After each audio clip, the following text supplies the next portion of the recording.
Alright, here we go. Welcome back to the Agamemnon Game Review.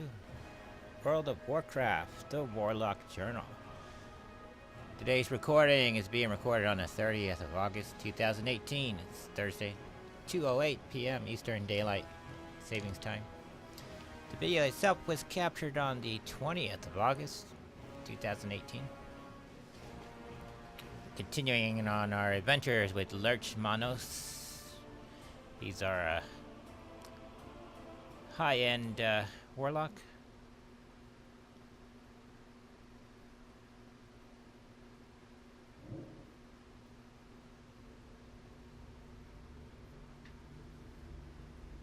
Last we were here, we stopped into the end and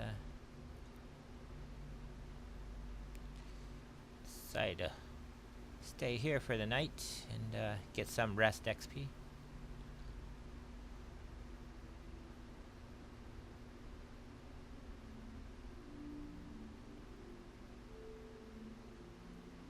Now where I'm staying at all these local inns throughout the areas is kind of a new behavior that I started recently since 2016 when I came back off my 7-year hiatus there.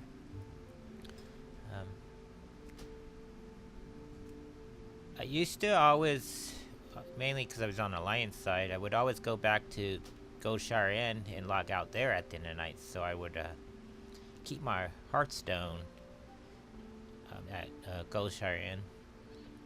And then when I started playing with the Horde, I decided to not do that anymore. And so I always had, with the Horde, I've always had always moving the Hearthstone to wherever I was staying at the time. So I find like a main area, find the main end, put the Hearthstone there, and then I would adventure through there, because some days it can take a while to get through that little part. So give you a nice little place to stay, so you can quickly go back to the area for the quest givers. And then, so that's sort of been my behavior in recent years. Although here I didn't save my Hearthstone to this, because I didn't intend to stay here a very long time.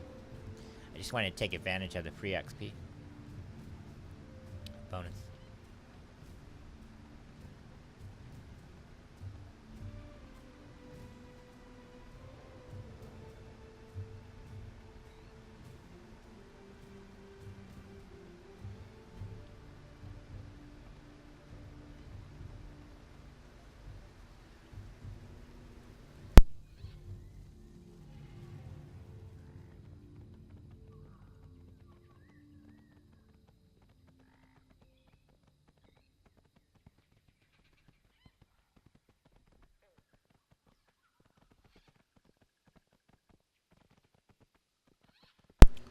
So in the story thus far, we had to take this little hatchling and teach him some basic survival skills, basically.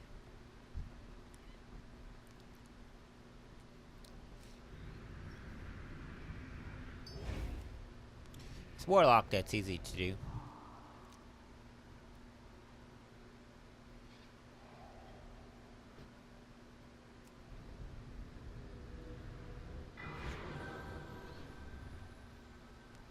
I always remember to put your soul stone on.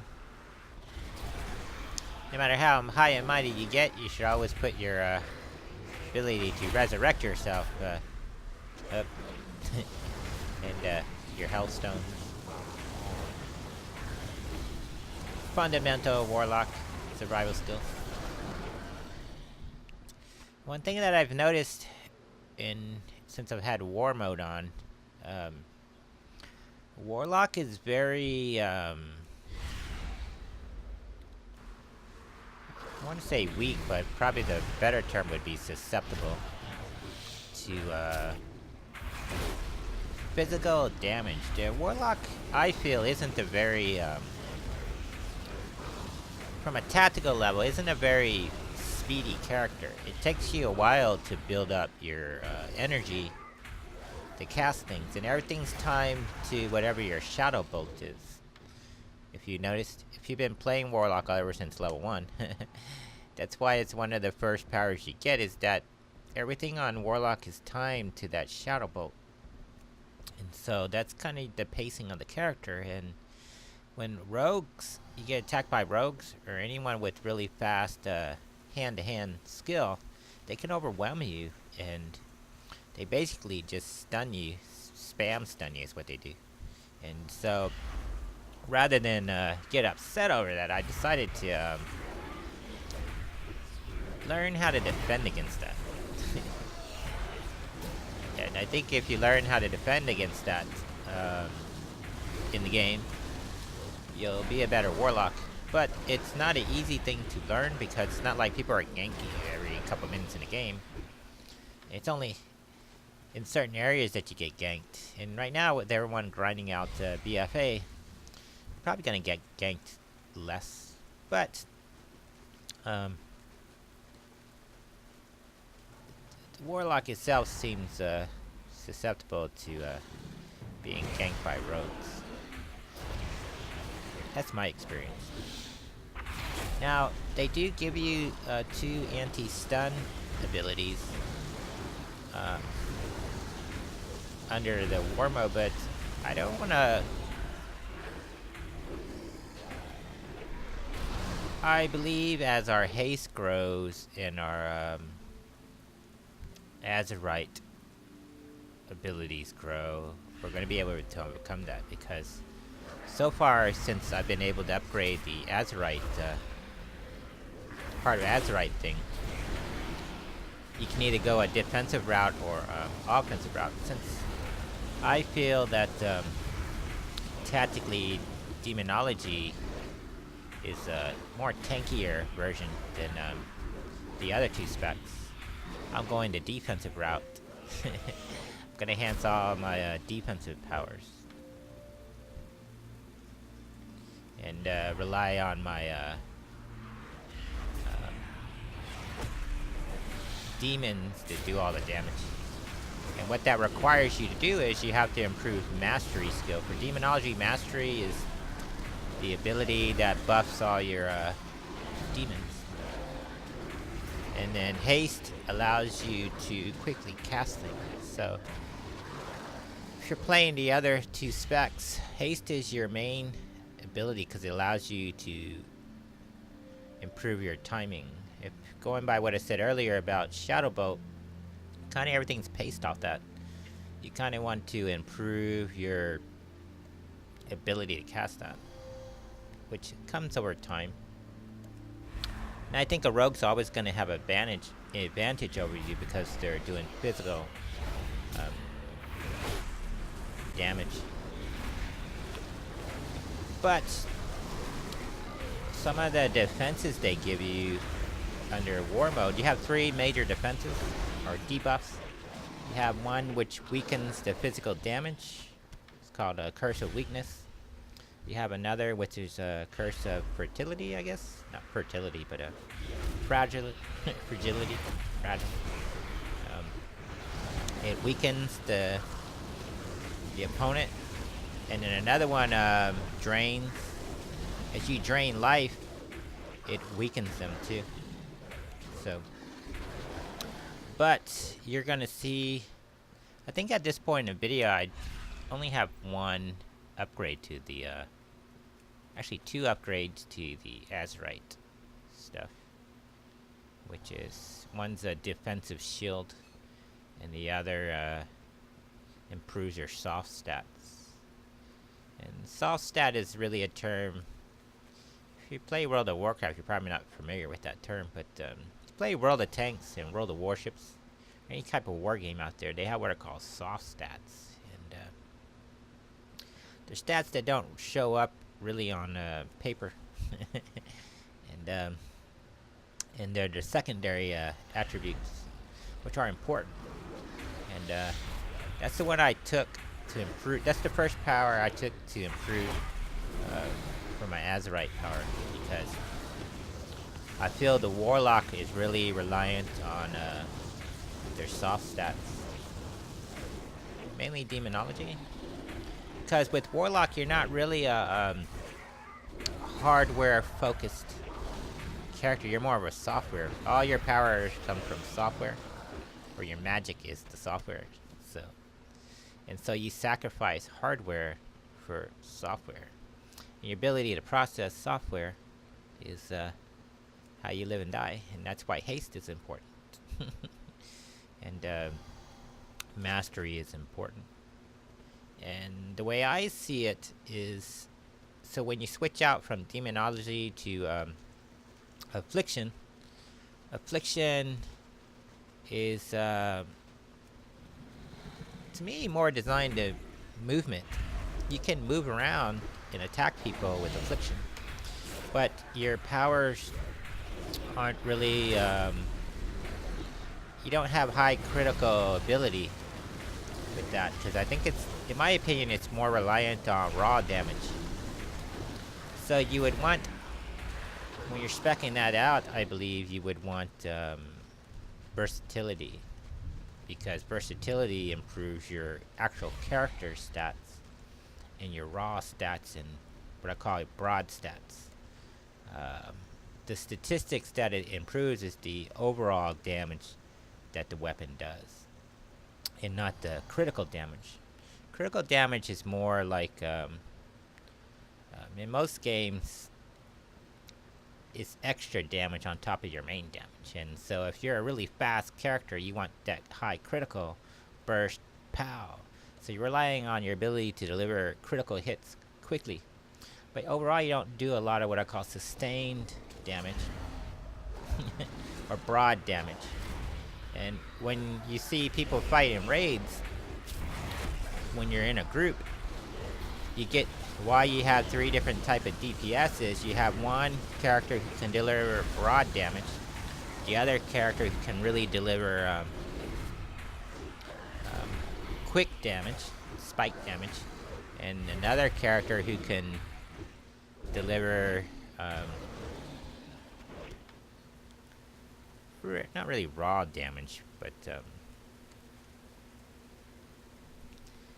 kind of what demonology, or to some extent affliction, does it is you're good at handling ads. Like you say, if you're fighting a boss and everyone is focused on killing that guy, but then a bunch of ads show up. Well, you want characters that are speciality is to take care of those guys, so the rest of the people don't have to waste their energy on those guys, so you can quickly put them down.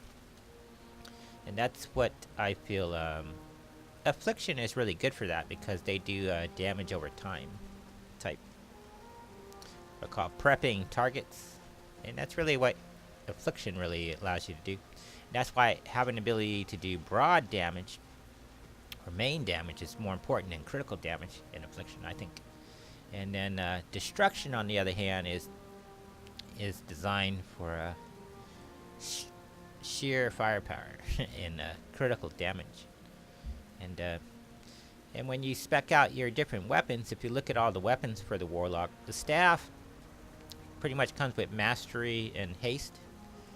The dagger usually comes with, I think, critical strike and haste. And then the wands usually come with versatility and haste. So definitely the main stat for Warlock is haste.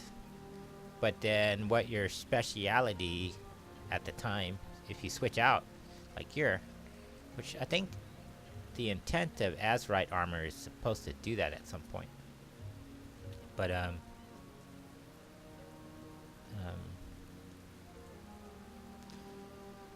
losing my train of thought. But I feel that that's really the way to go with Warlock, from a stat perspective, attributes. And so as we're going along here, that's sort of my thinking. It's to tie this in with the war mode stuff. I feel that when you're dealing with rogues and having to put them down and stuff, you're really gonna need a lot of haste. And your ability to debuff people, I think, is where your strength in demonology is. And I feel rogue's ability is they have a lot of poison if they're an assassin. Poisons and quick strike, and they're fast. So you gotta slow that down. You gotta weaken their ability to do damage and their ability to land critical hits, which I think would require a lot of interrupts.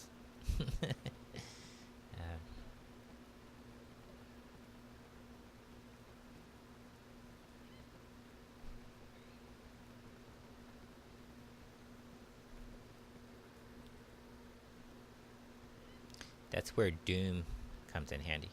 And the Hand of Gul'dan comes in handy.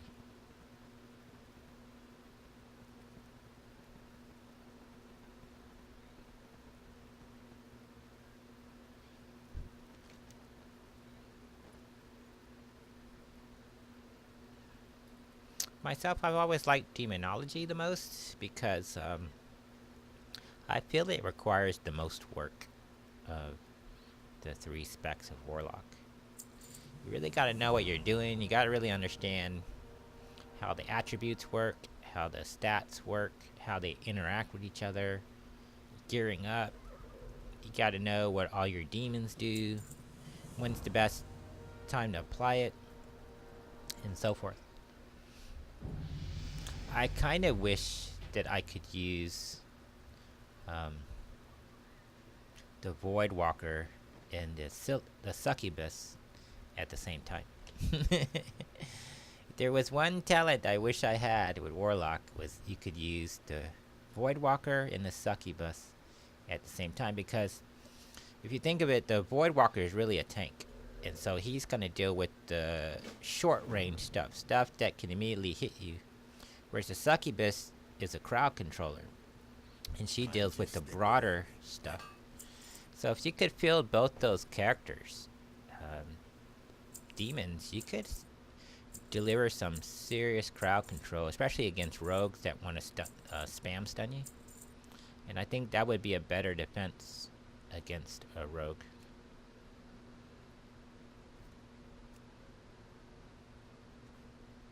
Again, I'm not at a 120 level yet, so I don't really know where the Azeroth stuff is going. So, but I think I've unlocked 3 major parts of it in the game so far, as of the 28th of August. And I've been selecting more of the defensive powers than the offensive powers. I'm not sure if that's a mistake or not, but because my main horde is gonna be going through that later on, I'm gonna experiment around with that. But I don't think you can respec Azeroth. So What you want, Reachman?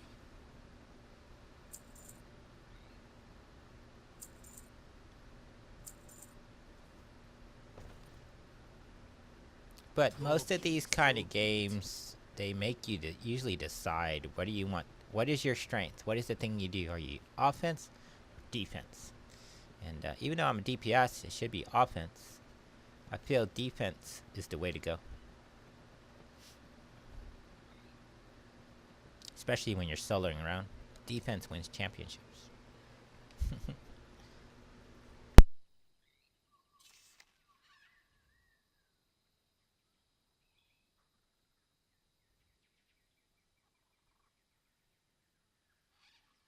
Here's the part where I found the tracking. I mentioned this a couple days ago in other videos. So you have to open up, and there's the track button. They used to have it where it was on the side automatically, so now I was kind of glad I was able to track these things now. It's easier to play the game when you have the little checklists off on the side. You have the short-term quest and then the long-term achievements. They're easier to check off. It's a very useful tool in the game.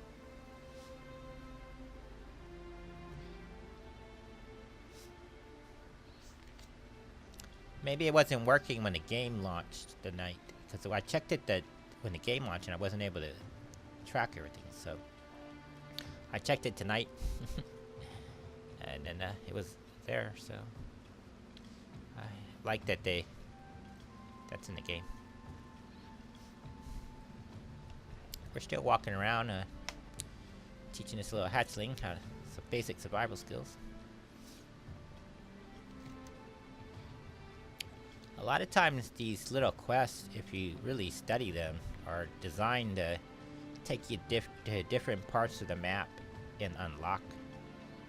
And usually if you follow the quest in World of Warcraft, you'll usually maximize your reputation. You'll get all the zones, explorer zones unlocked.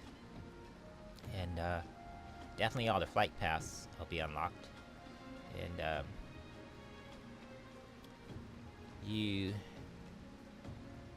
I feel get the most I'm gonna use the term return on investment by exploring, doing the regular quest.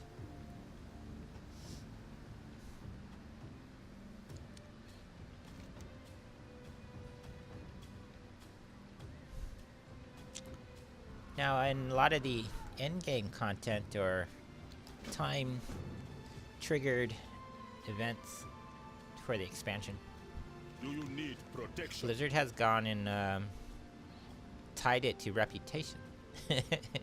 So it's for you to do certain things, you gotta have certain reputation with that area to be able to do it. So if you're an avid role player, you probably have exalted reputation with a lot of factions. Because people know who you are in the world. You're a legend. And I serve the Zandalari. I wanted to quote Legends of Tomorrow. We're not heroes, we're legends. But anyway, I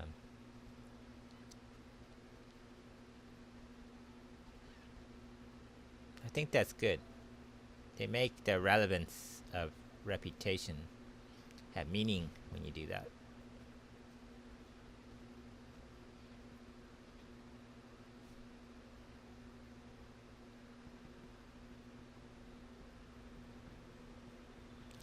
Now, kind of been talking a lot about demonology, which is kind of the goal for this journal. But when we pick up the second half of the video, I'm gonna try to speak more of our overall goal with the Horde and what's happening in the lore.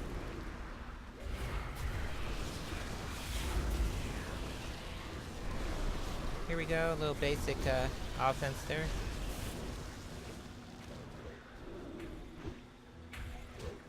Definitely, demonology, your workhorse power is Shadow Bolt. The Demon Bolt is really quickly charge up your shard power is what it is. I don't really even use it until that button lights up. Again, I have my talent set to where I manually control the Hand of Gul'dan and Fellhounds.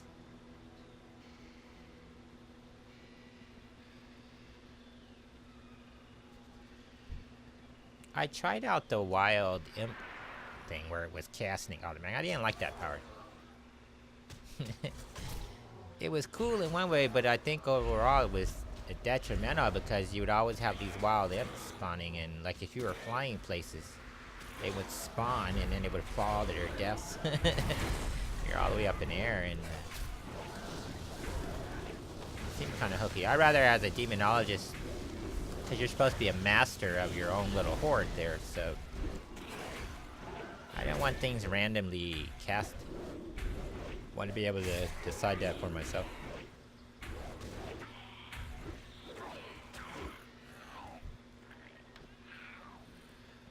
And since, from a strategy point of view, we're always fighting tactically from a defensive setup. So that's why I have the Void Walker set to defense. And then I quickly cast my imps. And depending on what happens, I usually either cast Felhound or the Felguard.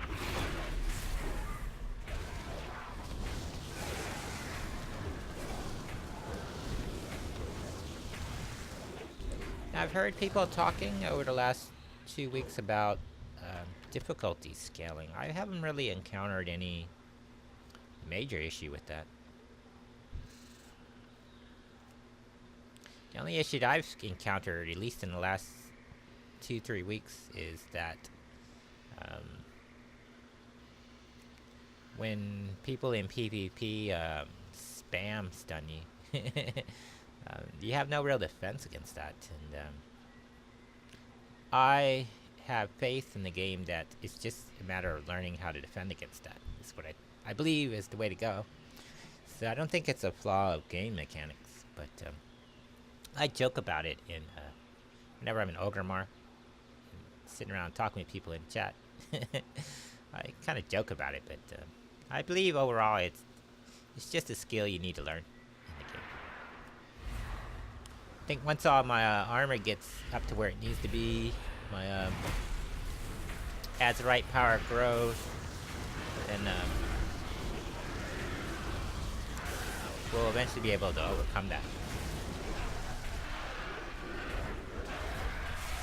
But I think a rogue would have an advantage over a Forsaken Warlock in that, from a story point of view, they should, because they're doing physical damage and physical skill, where Warlock is more reliant on their magic.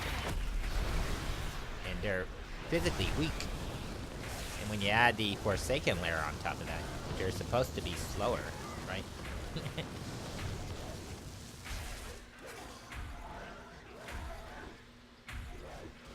But one of the best things you get to do as a Forsaken, if you kill someone in PvP, is you can eat their corpse. That's the best part. Kind of be like Hannibal Lecter and eat their liver. Yeah, eat their brains.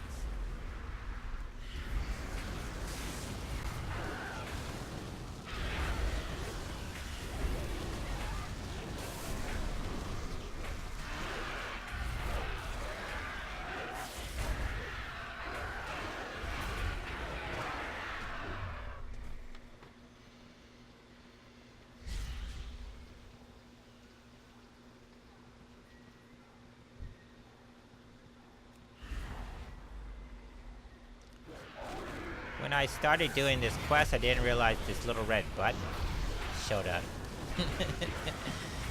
So, I didn't really read the directions clearly and understood what that little thing was. That's how the little guy was feeding. Because you're supposed to be taking this guy around so he can learn how to fight stuff. So, basically you were taunting the things there so he could go attack.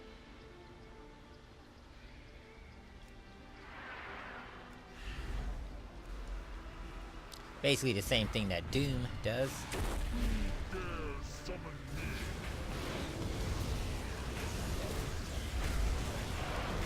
One thing that you'll learn if you play Demonology is there's no one set way to do things. Me, I'm playing from a defensive point of view, and I want to rely more on my demons to do everything. So to do that, you'd have to really sacrifice what your character can really do. So that's a very different route than someone who's going really offensively with Demonology. So